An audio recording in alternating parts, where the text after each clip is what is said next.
Sekitar 200 rudal diluncurkan Iran ke arah Israel pada Selasa 1 Oktober 2024 malam waktu setempat.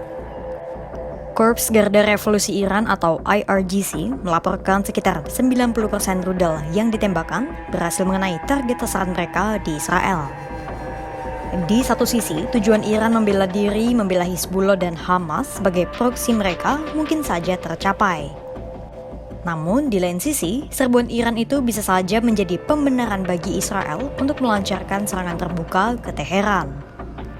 Lantas, apakah serangan Iran ke Israel membuat Tel Aviv sadar atau justru menjadi bumerang bagi Teheran?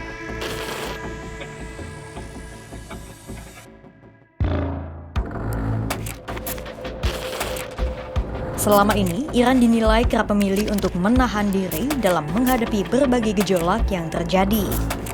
Misalnya pada 13 April 2024 lalu. Saat itu, Iran meluncurkan sejumlah rudal ke arah Israel sebagai pembalasan atas serangan di kedutaan besar Iran di Damaskus, Suriah.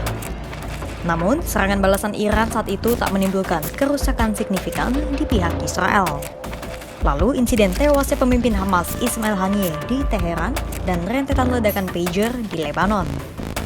Kedua insiden itu seolah menunjukkan melemahnya kekuatan pencegahan Iran dan kredibilitas militer mereka. Akan tetapi, Iran memilih bersuara daripada bergerak memberikan perlawanan nyata.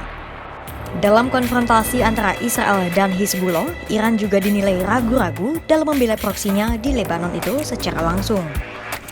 Tak heran, karena bisa saja Iran akan terlibat dalam pertempuran langsung dengan Israel jika tak tepat mengambil langkah. Sementara itu, analis pertahanan dan militer Institut Studi Strategis Internasional Inggris atau IISS, Fabian Hinz, meyakini bahwa Iran tak akan melakukan intervensi militer ke arah Israel.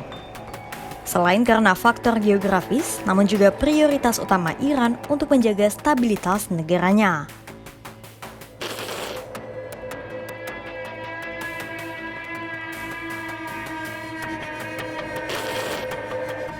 Namun, tak selamanya Iran memilih untuk diam dan menahan diri seperti kebanyakan sikap kaum moderat di negara itu. Iran kemudian memberikan perlawanan ke Israel sebagaimana tuntutan kelompok konservatif untuk tidak diam dan meluncurkan serangan langsung ke Israel. Setelah melewati berbagai perdebatan sengit di tingkat pemerintah, akhirnya pada Selasa 1 Oktober 2024 malam, Iran meluncurkan sekitar 200 rudal ke arah Israel. Dalam perdebatan sebelum serangan diluncurkan, Presiden Iran Masoud Pezeshkian termasuk dalam kubu yang menentang serangan. Meski mendesak agar Iran tetap menahan diri, Pezeshkian akhirnya tetap mengikuti perintah Ayatollah Ali Khamenei. Dalam cuitannya di akun X pribadinya, Pezeshkian menyebut bahwa serangan udara Teheran ke Israel sah dan bertujuan untuk melindungi diri. Menteri Luar Negeri Iran Abbas Araghchi turut menyampaikan hal senada dengan Pezeshkian. Menurut Araghchi, Iran hanya melakukan pembelaan diri sesuai dengan pasal 51 Piagam PBB. Pertanyaan selanjutnya, mengapa Iran akhirnya meluncurkan serangan? Terlepas dari pembalasan dendam atas kematian Ismail Haniyeh dan Hassan Nasrallah, ada alasan lain yang mendasari serangan rudal Iran. Menurut Ozelik, dengan melemahnya Hizbullah di Lebanon, maka Iran bisa saja kehilangan kemampuan mereka untuk mencegah serangan Israel ke arah situs nuklir Teheran.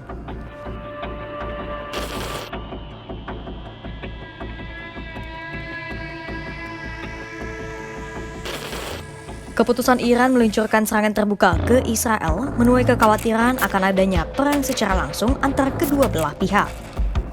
Direktur Iran untuk International Crisis Group, Ali Faiz, khawatir serangan Iran itu bisa saja menjadi pembenaran bagi Israel untuk melancarkan serangan ke Teheran dan juntrungnya menjadi bumerang bagi Iran.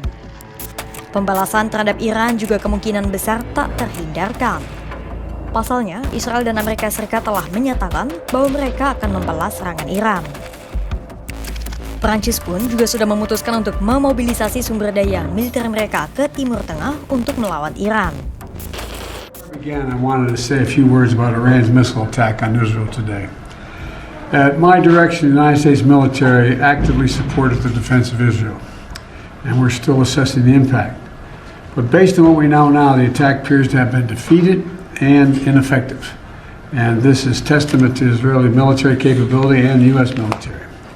It's also a testament to intensive planning between the United States and Israel to anticipate and defend against the brazen attack we expected. איראן עשתה הערב טעות גדולה, והיא תשלם על כך. המשטר באיראן לא מבין את נחישותנו להגן על עצמנו ואת נחישותנו לגמול לאויבינו. שלא מבינים זאת, הם יבינו. נעמוד בכלל שקבענו. מי שתוקף אותנו, אנחנו תוקפים אותו.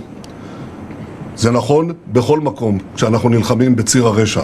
זה נכון ליהודה ושומרון, זה נכון לעזה, ללבנון, לתימן, לסוריה, וזה נכון גם לאיראן. אנחנו נלחמים בציר הרשע בכל מקום. Di satu sisi, serangan Iran menjadi pembalasan sekaligus cara Teheran untuk mempertahankan diri. Di lain sisi, Israel bisa saja menggunakan alasan yang sama untuk menyerang Iran, menyebabkan lingkaran setan permusuhan atau konfrontasi yang tiada bertitik. Masih ada keyakinan perdamaian di Timur Tengah tercipta lewat diplomasi internasional. Namun, akankah semua pihak akan memilih jalan tersebut? Simak terus informasi terbaru terkait isu geopolitik lainnya hanya di kanal YouTube Kompas.com.